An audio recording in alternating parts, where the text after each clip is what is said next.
Perhaps someone from Beaubear to yes, Tasha Hamilton. Could you please escort Catherine Donovan Lirette to the stage?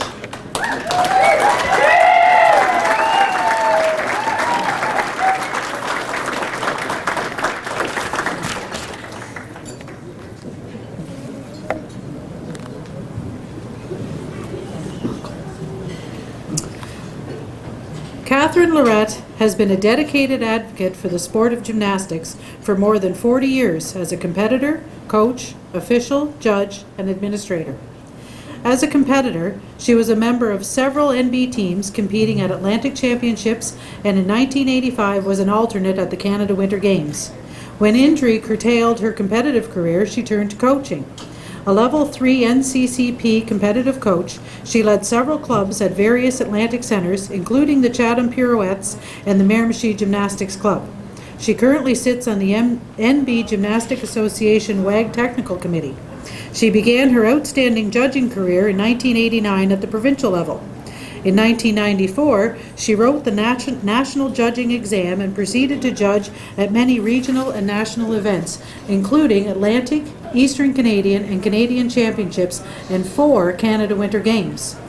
Catherine has been the NB Judging Chairperson for 20 years and sits on the National Judging Women's Assembly of Gymnastics Canada.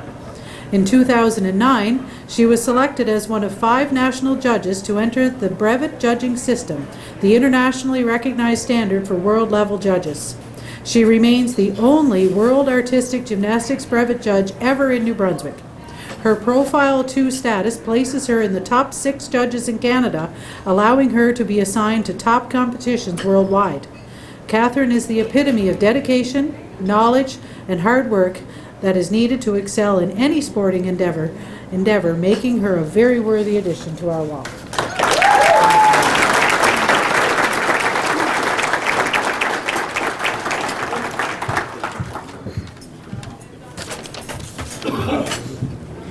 I don't know if I own Tom's watch, but I believe I have about 27 more pages to my speech to add.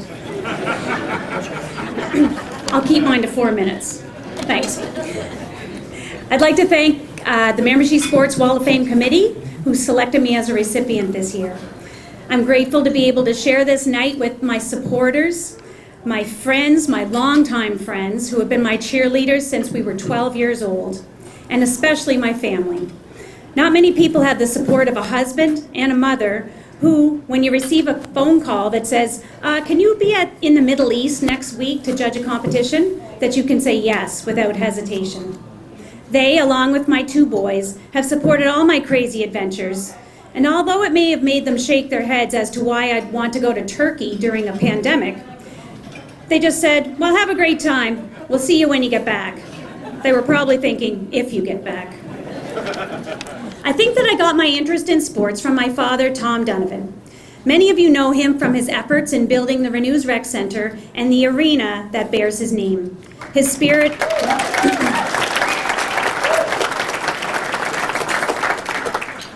of community, volunteerism, and big dreams rubbed off on me. Not many people know this, but in order to secure funding for the rink to be built, he convinced local men to put their houses up as collateral against the bank loan to get the rink money. Now, while I didn't ask for that kind of support from the Miramichi Gymnastics Club, we certainly have been blessed with dedicated former athletes, parents, and fans of the sport who have contributed their time and energy over the years to keep the club going. Some would stay for a few years, some for 10 years, and some have really been in it for the long haul. I would be remiss not to mention Calvin Stewart and his daughter, Toby Hale, sitting right over there. Hey, Toby. Their lifelong dedication to building gymnastics in Miramichi needs to be celebrated. Calvin coached Toby through her gymnastics career, then Toby coached her daughter, Celia, through her gymnastics career, even inviting Calvin back to the gym for another few years, so everyone was there together.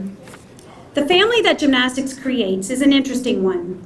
Not everyone understands what it's like to train 25 to 35 hours per week, 12 months a year, for many, many years.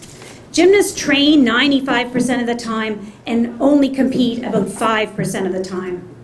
It really is a passion, and those that are passionate about it can't seem to get it out of their blood. I sometimes refer to it as the Hotel California. You can check in, but you can never leave.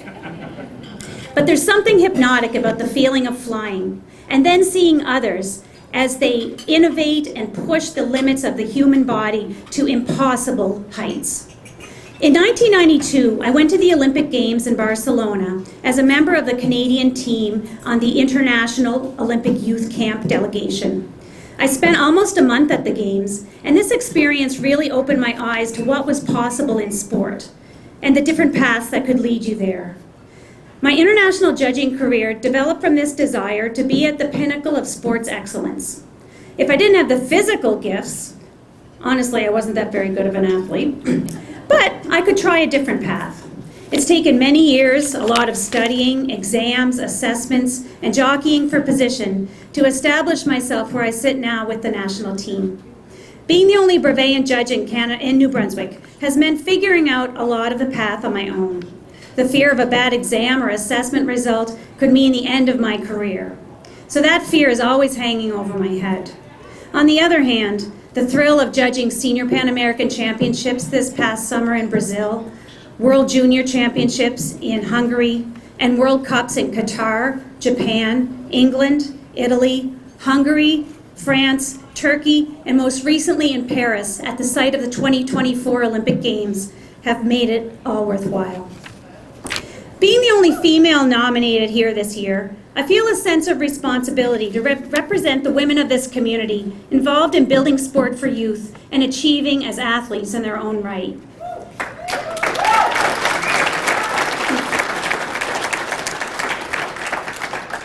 And although it's not hockey or baseball,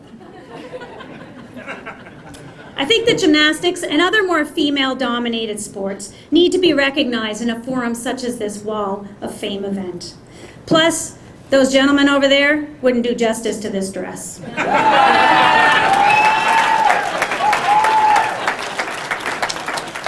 Again, thank you for this honor. And remember, just because you come from a small place doesn't mean you can't do big things.